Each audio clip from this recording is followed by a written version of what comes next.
It was a bright spring morning in Busan, where cherry blossoms painted the air with soft pink snow. Junho walked home from his auto garage workshop, headphones in, jacket unzipped, the tired rhythm of the city humming around him. At the crosswalk ahead stood a young woman, still graceful, holding a cane. Her face was calm, but her eyes unfocused, drifting slightly past the crowd.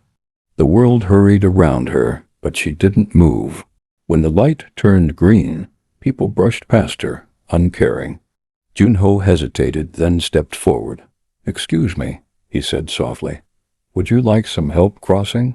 She tilted her head toward his voice, lips forming a shy smile. "Thank you?" "Yes, please." He offered his arm. Her fingers brushed his sleeve, gentle, searching, and together they crossed beneath the falling blossoms. There was no pity in his eyes, only quiet respect. They ended up at a small cafe near the park. Junho hadn't planned to stay, but the girl's calm curiosity drew him in. "I'm Su-yeon," she said, her voice soft. "Junho?" he replied, stirring his coffee, wondering how someone could smile so freely without seeing the world around her. She asked about his work. He told her he fixed cars, nothing fancy, just honest work. "And you?" he asked. "I listen," she said simply, and turned her face toward the window where sunlight pooled. "I listen to people, to sounds, to how the wind moves. It tells me stories." He watched her as she traced the rim of her cup with delicate fingers, her eyes open but unfocused, beautiful and distant. Days turned into weeks. Every morning they met by the small lake outside Busan. He described the sunrise, the colors she couldn't see, and she listened like each word painted the world anew. Sometimes he'd tell her about the cars he repaired, how the engines sounded like music. She laughed, saying she could almost hear them. One evening the sky melted into shades of orange and gold. She sat by the water's edge, the cane resting beside her. He pointed to the horizon. One evening, rain came suddenly. Junho found Su-yeon walking in the rain, soaked. He rushed forward to her. "You'll catch a cold," he said. She laughed. "Rain feels like life. Every drop has a sound." They hurried to a small shed nearby, their shoulders brushing. He handed her his jacket. She protested, but he insisted. As thunder rolled over, they sat quietly. She leaned closer, her head resting against his arm. "Junho," she whispered, "thank you for not treating me like I'm broken." He looked down at her, heart pounding. "You're not broken," he said. "You're extraordinary." Outside, the storm danced. Inside, something else began to bloom. Weeks passed, and their friendship grew deeper. They met every few days at the lakeside or near his garage. She'd bring him lunch sometimes. He'd tell her stories of Busan, his dreams of someday opening multiple repair shops. She just listens and smile. She thought to herself, his words bring my heart so much peace. But deep in her heart, she felt guilty about hiding a truth from him, and wondered if he would detest her after learning her truth. One morning, while cleaning the garage, Junho found a diary. He looked at it and noticed it was hers. At the back cover, an address was written neatly. He frowned. The district name looked familiar. One of Busan's richest neighborhoods. Probably a coincidence, he murmured, but something inside him urged him to know the truth. So he went. The further he walked, the quieter the world became. Cleaner streets, polished cars, tall gates. He clutched the diary like proof of something he didn't understand. When he arrived, the gate stood before him, a plaque read, "Han Residence." His stomach twisted. Moments later, the gates opened, and a sleek black car rolled in. From it stepped Su-yeon, but this time her eyes met everything around her. The flowers, the guards, the light. She wasn't blind. She was seeing everything. Junho froze. She looked up and their eyes locked. He turned and walked away before she could speak. That night she came to his garage. He was wiping his hands when he saw her standing there.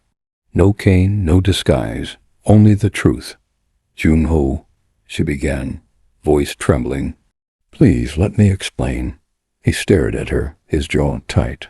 So you could see me all this time? She took a step closer. I pretended.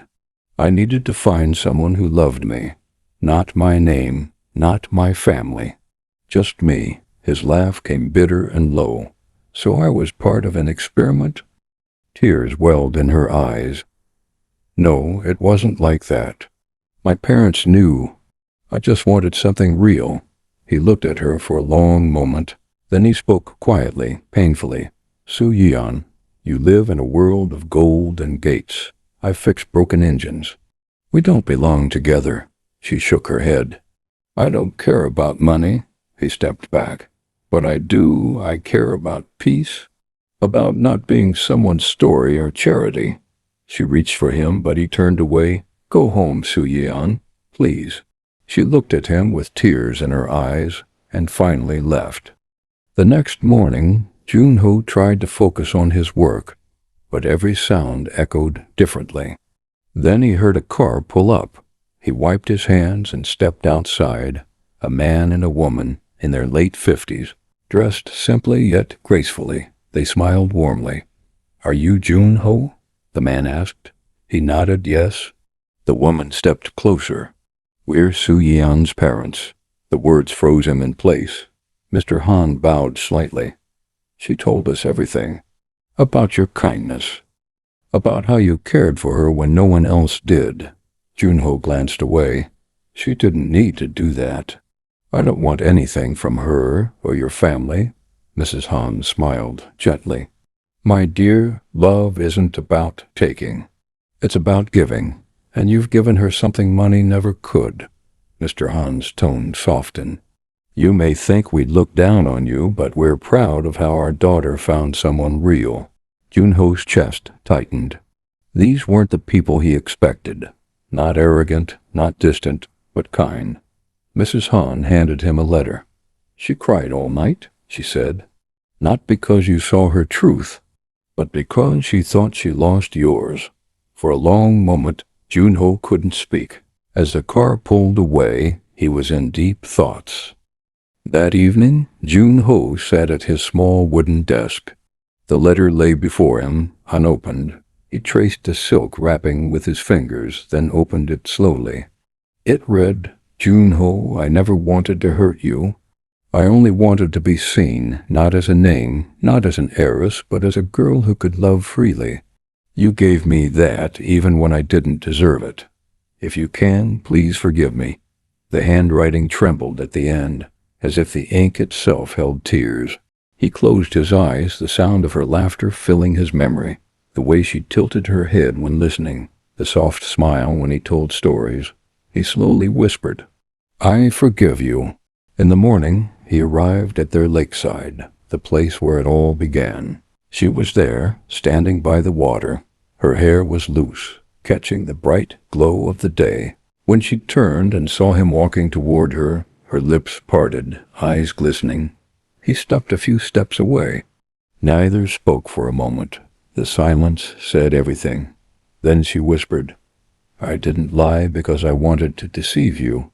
I did it because I wanted to know what love without sight felt like. He stepped closer, voice low but steady. And what did you find? Her eyes filled with tears. You? He smiled softly, the first genuine smile in days. Then maybe I should thank you for pretending. She laughed quietly, wiping her tears. Does that mean you forgive me? He nodded, drew her closer to himself and said, Only if you'll promise to never hide from me again, she replied. I promise. The sky and lake became a witness to their promise, with the lake mirroring their silhouettes. Months later, Jeju Island bloomed under spring sunlight. The sea shimmered turquoise, and a gentle breeze carried the scent of white lily. The wedding was small, intimate, only close friends and family. She walked down the aisle to her groom. When she reached him, her parents watched from the front row, hands clasped, eyes bright with tears and pride. This time, there were no lies, no masks, only truth, and two hearts that had found their way through it. As the ceremony ended, laughter filled the air. Her parents joined them for a photograph, the four of them, arms around each other, framed by the ocean and sunset. The photographer counted down, 3, 2, 1. And in that instant, the sea sparkled behind them, and time seemed to pause.